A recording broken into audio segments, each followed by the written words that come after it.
क्यों गुरुजी नवरात्र में शंकर जी की आराधना क्यों करना चाहिए? हमने कहा अगर माता रानी से जो मांगना है तुम्हें, अगर तुमने नवरात्र में शिव जी की आराधना करिए, शंकर की कथा सुनिए, शंकर की आराधना करिए, शिव स्तुति करिए, शंकर को एक लोटा जल चढ़ाया, मां आद्य शक्ति तुम्हारे पर कृपा करेगी। क्यों? क्योंकि जिस स्थान पर शिवलिंग रखा होता है और जो हस्त कमल है वो मां पार्वती जगत जननी दुर्गा भवानी है। जब हम जल चढ़ाते हैं मां आद्य शक्ति अम्बा जगदम्बा और जगत जननी नवरात्र में प्रसन्न हो जाती है। वो जल की इतनी महत्वता है। आद्य शक्ति को प्रसन्न करना है, नवरात्र में शिव जी को जल चढ़ा होती है। नवरात्र की जो पंचमी तिथि है, उस पंचमी तिथि के दिन अशोक सुंदरी का जो स्थान होता है उसको समझिएगा थोड़ा सा। जैसे ये शिवलिंग है और ये जलाधारी है भगवान शंकर की। ये शिवलिंग, ये जलाधारी, और जलाधारी में जो जल बहता है उसमें बीच में जो मोटी सी लाइन रहती है वो अशोक सुंदरी होती है। जैसे कई बेटे हैं, बेटियां हैं, कोई व्यक्ति व्यापार चालू कर रहा है, कोई व्यक्ति अपना नया भवन निर्माण कर रहा है, नए भवन में जा रहा है, या कुछ अच्छी दुकान खोलना चाह रहा है, कोई अपने लक्ष्य पर पहुंचना चाहता है और पहुंच नहीं पा रहा, तो जो शारदीय नवरात्रे आते हैं, इस शारदीय नवरात्रे में जो मां आद्य शक्ति की पूजन की जो पंचमी तिथि होती है, इस पंचमी तिथि पर अशोक सुंदरी वाली जगह पर, जो अशोक सुंदरी का स्थान है, वहां पर लाल पुष्प एक समर्पित करें।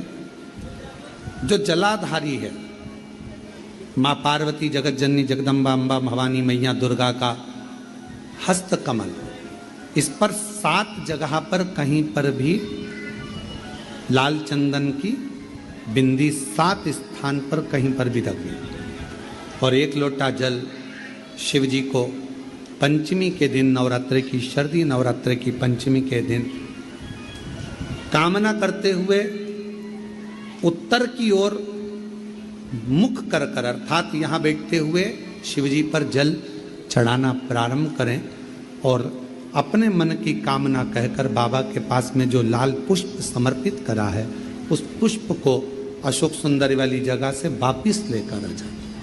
जिस लक्ष्य को आप पाना चाहते हो, अच्छी पढ़ाई कर रहे हो, खूब अध्ययन कर रहे हो, खूब मेहनत कर रहे हो, खूब पढ़ो, कोई दुकान खोल रहे हो, व्यापार चालू कर रहे हो, कोई नया कार्य चालू कर रहे हो, उस पुष्प को अपने स्पर्श कर कर या उस पुष्प का दर्शन कर कर आप एक बार जाकर देखो, आपको उस मंजिल तक मां आद्य शक्ति दुर्गा भवानी शिव पहुंचा कर।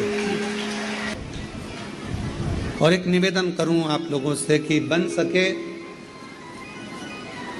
दुर्गा सप्तशती का पाठ अगर करते हो या दुर्गा सप्तशती को आप पढ़ते हो तो हिंदी का उसमें नीचे लेख आते रहते हैं, बहुत सारे वर्णन आते हैं, उसका भी पढ़ेंगे तो उसमें बहुत सारी बातें आपको बहुत अच्छी अच्छी देवी भागवत में, दुर्गा सप्तशती में, इनमें बहुत सुंदर सुंदर कल्याण का, यदि गीता प्रेस गोरखपुर से जो कल्याण निकलती है उस कल्याण का यदि देवी अंक अगर आप पढ़ेंगे माता दुर्गा भवानी पर, बड़ा सुंदर, उसमें भी बहुत सी चीज़ें मां आद्य शक्ति की आराधना की, साधना की, पूजन की पद्धति बहुत सुंदर, उसका ध्यान करें। शिव से कुछ अगर भगवान शंकर की हम आराधना कर रहे हैं, भगवान शंकर से अगर हम कुछ पाना चाह रहे हैं तो भगवान शिव की सबसे पहले उससे साधना करो, शिव को पहले अपना बनाओ।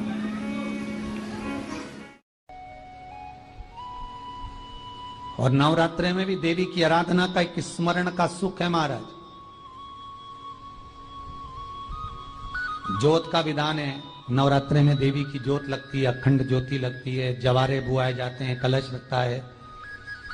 ज्योत का भी विधान है, जिसके यहाँ दिया अखंड जलाया जाता है, अगर वो दिए की लो, दिए की बाती अगर दक्षिण दिशा की होती है तो उसके घर में साल भर में एक घात जरूर होती है।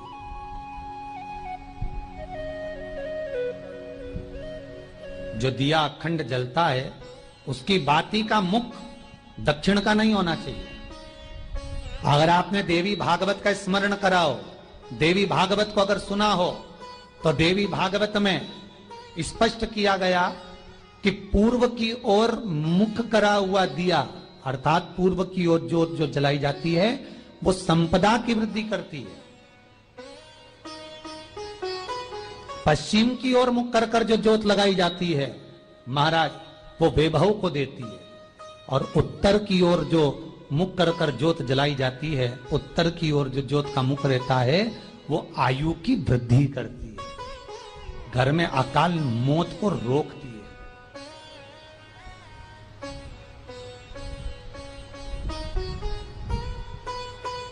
रात्रि का जो भाव तत्व है उसको भी अच्छे से समझ लेना। दक्षिण की ओर ज्योत ना लगाएं, अगर आपको लगाना है पूरब की लगाएं, पश्चिम की लगाएं या उत्तर की लगाएं। और जितने दिन महारानी जगदम्बा जगतधात्री दुर्गा भवानी, अब की बार माता जी घोड़े पर आई है, हर बार देवी बदल बदल के आती है, इस बार जो नवरात्रे आए वो घोड़े के आए। तो घोड़े पर जो देवी जी आती है वो समृद्धि को देने वाली आती है, लक्ष्मी की वृद्धि करने वाली आती है। जैसी घोड़े की रफ्तार होती है उस रफ्तार से लक्ष्मी घर में आती है। तो ये मत सोचना कि कोरोना महामारी ने हमको नीचे गिरा दिया या कोरोना महामारी ने रोक दिया, कमाई के स्रोत रोक दिए, धन रोक दिया, चिंता मत करना। मेरी मां जगत जननी दुर्गा भवानी अब की बार घोड़े पर आई है, साल भर में इतना धन दे देगी कि आपने पीछे के 4 साल में नहीं कमाया होगा, इतनी मेरी मां भंडार भर देगी। ये घोड़े पर आई है, कोई साधारण नहीं हो सकता। देवी भागवत में स्पष्ट किया गया, जब जगदम्बा मगर पर आती है उसका भाव अलग है, और जगदम्बा जब हाथी पर आती है उसका भाव अलग है, और जगदम्बा जब घोड़े पर आती है तो जगत को समृद्धिवान बना देती है, वैभव में कमी नहीं आती। अभी भले दुनिया के लोग अभी रोते हैं कि पैसा नहीं आ रहा, कोरोना महामारी ने सब तोड़ दिया, रोक दिया, पर चिंता ना करना, मेरी मां अगर घोड़े पर आई है तो उसका सुख आपको जरूर मिलेगा। एक जरा सी मिट्टी की दुकान भी अगर आप खोल कर बैठेंगे तो चांदी और सोना के बराबर कमाएंगे, इतना धन देगी वो मारा, साधारण नहीं है मेरी माता। तात्विक सुख का आनंद देने वाली, लाभ तत्व प्रदान करने। और नवरात्र में भी अगर आपकी कोई कामना है, आपकी अगर इच्छा है, आपका मन है, तो जगत जननी की आराधना करो। पति और पत्नी में अगर क्लेश है तो जगदम्बा के मंदिर में मक्खन चढ़ाओ, प्रेम बढ़ जाएगा। आपको लगता है कि पति कोई अन्य स्त्री से लगा हुआ है या परिवार टूट रहा है, तलाक तक पहुंच गया है, तो माता के मंदिर में आप ध्वजा लगवाइए, उस ध्वजा पर मक्खन लगाकर लगवाइए, आपको लाभ मिलेगा। महाराज यदि आपको लगता है कि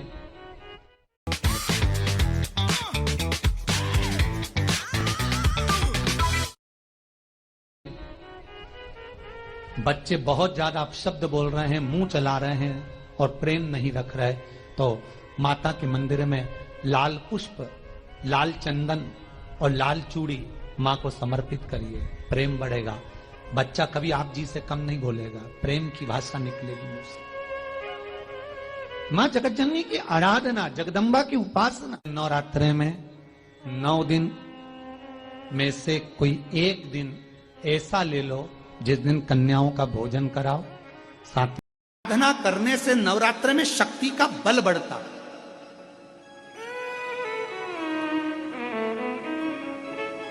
शक्ति का बल।